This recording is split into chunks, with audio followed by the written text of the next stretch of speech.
किसान आंदोलन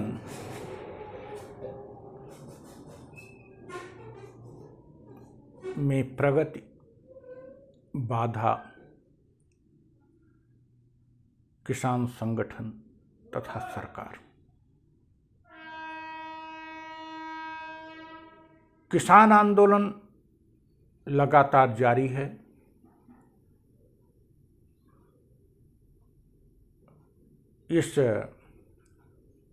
इन लगभग 2.5 महीनों में सरकार ने और किसान संगठनों ने जो किया सबके सामने है और उस प्रगति के संदर्भ में आज किसान रेल रोको आंदोलन कर रहे हैं। चलती हुई ट्रेन को आज वो 4 घंटे स्टॉप कर रहे हैं। यह किसान आंदोलन की प्रगति है और क्रमशः या उत्तरोत्तर किसानों आंदोलन में आ रही आक्रामकता और उग्रता का प्रतीक है। संभवतः सरकार भी ऐसा चाह रही है कि किसान आंदोलन अहिंसात्मक से हिंसात्मक हो जाए, संवैधानिक से असंवैधानिक हो जाए और विनम्रता का परित्याग करके, संरचनात्मकता का परित्याग करके विध्वंसात्मक एवं उग्र हो जाए।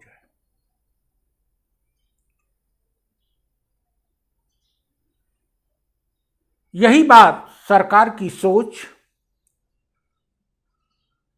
सरकार की मानसिकता परिलक्षित करती है। दूसरी तरफ किसान क्रमशः अपने आंदोलन में उग्रता लाने को मजबूर दिखाई पड़ते हैं। पहले उन्होंने दिल्ली जाने से रोका गया तो सड़क पर बैठ गए, खाइयां खोदी गई तो वहीं जम गए, बैरिकेडिंग लगाए गए, कीलें ठोकी गई तो वहाँ इन्होंने क्यारियां बनाई। इन्होंने दिल्ली में हुई लाल किले में घटना के परिप्रेक्ष्य में सत्याग्रह किया, प्रायश्चित भी किया। फिर इन्होंने बंद का आह्वान किया, चक्का जाम किया और आज रेल रोको। दूसरी तरफ सरकार ने कानून को संसद में नियमों को ताक पर रखकर पारित कराया। स्टैंडिंग काउंसिल में इसे भेजा नहीं, राज्यसभा में पूरी तरह से संख्या बल के आधार पर गुंडई करके पास किया। किसानों के शांतिपूर्ण प्रदर्शन के मार्ग में खाइयां खुदवाई।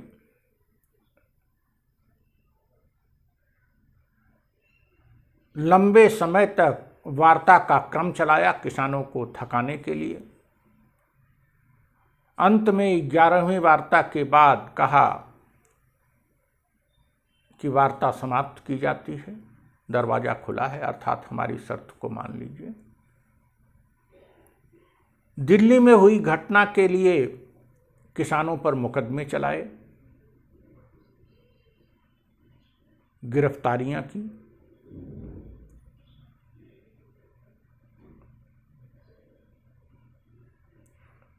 और एक तानाशाह के अंदाज में एक फोन की दूरी है, और दिल्ली और सिंध बॉर्डर, टिकरी बॉर्डर और गाजीपुर बॉर्डर में वैसे भी दूरी बहुत कम है। प्रधानमंत्री या गृह मंत्री के लिए या रक्षा मंत्री के लिए या किसी भी मंत्री के लिए 15, 20, 25 मिनट, आधे घंटे का रास्ता है।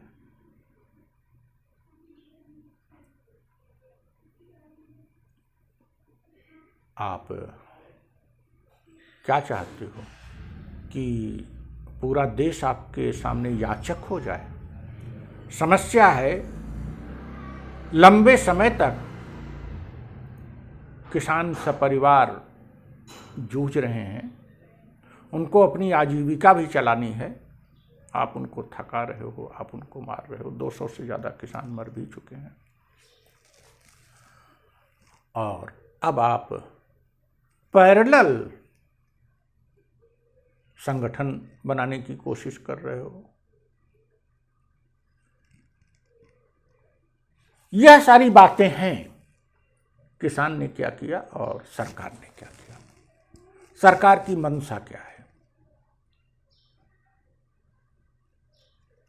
सरकार की मंशा स्पष्ट है कि इस आंदोलन को कुचल दो, तो फिर भाजपा की सरकार रहते कोई आंदोलन उठ नहीं खड़ा हो पाएगा। और ये बात सही भी है।